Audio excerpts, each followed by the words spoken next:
औज़ुबिल्लाहि बिस्मिल्लाहिर्रहमानिर्रहीम। अस्सलामु अलैकुम वरहमतुल्लाहि वबरकातुहू। अल्लाह पाक के बाबरकत नाम के साथ शुरू जो बड़ा मेहरबान निहायत रहम करने वाला है। करोड़ों दरूद सलाम हज़रत मोहम्मद मुस्तफ़ा सल्लल्लाहु अलैहि वसल्लम पर और आपकी आल पर। आप हमारे आखिरी नबी हैं, आप खातमुल नबीन हैं, आपके बाद कोई नबी नहीं आएगा, आप वजह तखलीक के कायनात हैं। ये ईमान हर मुसलमान का है। मैं हूँ हकीम ख्वाजा मोहम्मद नईम सलीम दवाखाना बुलवाल की तरफ से आप तमाम दोस्तों की खिदमत में हाजिर हूँ, एक नए नुस्खे के साथ और एक नए टॉपिक के साथ। अपने तमाम दोस्तों के दरमियान मुलाकात हो रही है अपने प्लेटफार्म के ऊपर। हमारा जो आज का नुस्खा है ये गंधक आंवला सार को मुदब्बर करने का तरीका है। गंधक आंवला सार बहुत सी अद्वियात में डाली जाती हैं, खासतौर पर बवासीर वाली अद्वियात में, मैदे की अद्वियात में और काफ़ी ऐसी जगह पे इसको इस्तेमाल किया जाता है गंधक आंवला सार को। गंधक आंवला सार जो है ये ज़्यादातर मुसफ़ा हुई होती है जो पंसार से मिलती है, लेकिन इसको काफ़ी अतिब्बा कराम जो हैं वो मुदब्बर करके इस्तेमाल करते हैं और बहुत सी ऐसी अद्वियात के अंदर इसको मुदब्बर करके ही शामिल करना चाहिए। ख़ासतौर पर जो मरीज़ मैदे वाले हों उनके लिए इसको कोशिश करनी चाहिए कि मुदब्बर करके इस्तेमाल किया जाए। इसके जो मुज़र सेहत असरात हैं, सादा जो हमें पंसार से मिलती है गंधक आंवला सार, वो भी कोई नहीं ना होने के बराबर हैं, लेकिन फिर भी एक खौफ ज़हन पे तारी रहता है कि इसको मुदब्बर करके इस्तेमाल करना चाहिए। तो हम आज कोशिश करेंगे कि आपको मुकम्मल इसके बारे में गाइड करें मुदब्बर करने के हवाले से। लेकिन इससे पहले मैं आप तमाम दोस्तों से गुजारिश करूंगा कि जो दोस्त मेरे चैनल के ऊपर नए हैं और जिन्होंने चैनल को अभी तक सब्सक्राइब नहीं किया वो खुद भी चैनल को सब्सक्राइब कर दें और अपने दोस्तों को भी चैनल के ऊपर इनवाइट करें ताकि मोहब्बतों का ये सिलसिला चलता रहे।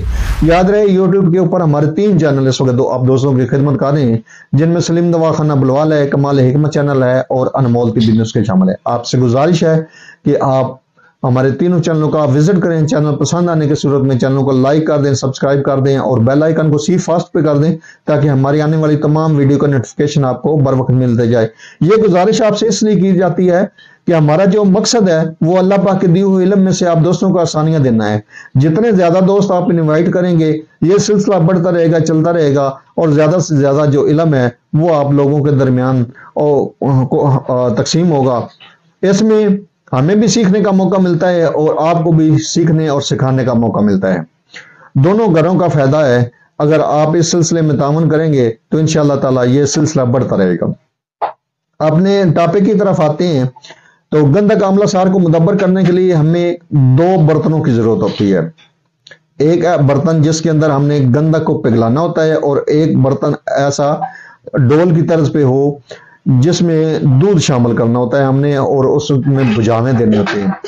अब इसको जो मुदब्बर करने का तरीका वो बड़ा ही आसान है, बस थोड़ा सा आप वीडियो के ऊपर ध्यान दें और समझ लें इस नुक्ते को और इस वीडियो का मकसद पूरा हो जाएगा।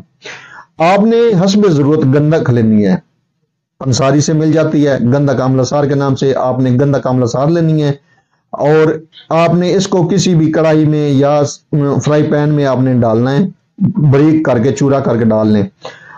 और उसका तरीका यह है कि आप थोड़ा सा देसी घी ले लें या जैतून का तेल ले लें, उसको आपने गर्म करना है उस कढ़ाई में या सस्पैन में या फ्राई पैन में आपने उसको गर्म करना है, घी को या रोगन जैतून को। और जो आपने चूरा की है गंधक आंवला सार वो आपने उस घी में या रोगन में डाल देनी है। जब आपका घी या रोगन गर्म हो जाए तो आपने वो गंधक उसके अंदर डाल देनी है। आपकी गंधक जो है वो तेल के अंदर या घी के अंदर जो है वो पिघल जाएगी।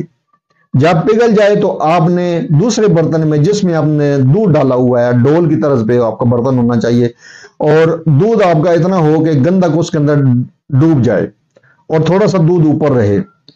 अब जब आपकी गंधक पिघल जाए पहले बर्तन में तो आपने दूसरे बर्तन दूध वाले में आपने गंधक वो डाल देनी है।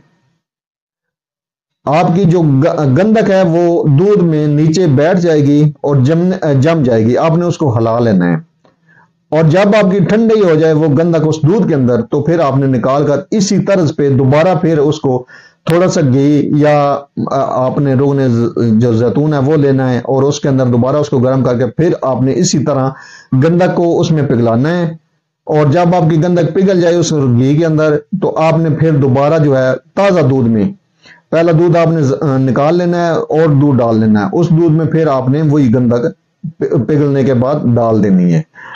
اسی طرح آپ نے یہ 3 عمل کرنے ہیں یا 7 عمل کرنے ہیں، وہ آپ کی مرضی ہے۔ 3 عمل کے اوپر بھی گندک مدبر ہو جاتی ہے اور 7 عمل کے اوپر بھی آپ کی گندک مدبر ہو جاتی ہے۔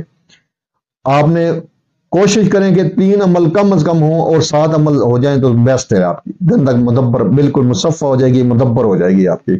اس کے بعد آپ اسی جو گندک کو جس نسخے میں مرضی استعمال کر لیں، آپ کو 1% بھی اس کا کوئی مضر صحت رزلٹ نہیں ملے گا۔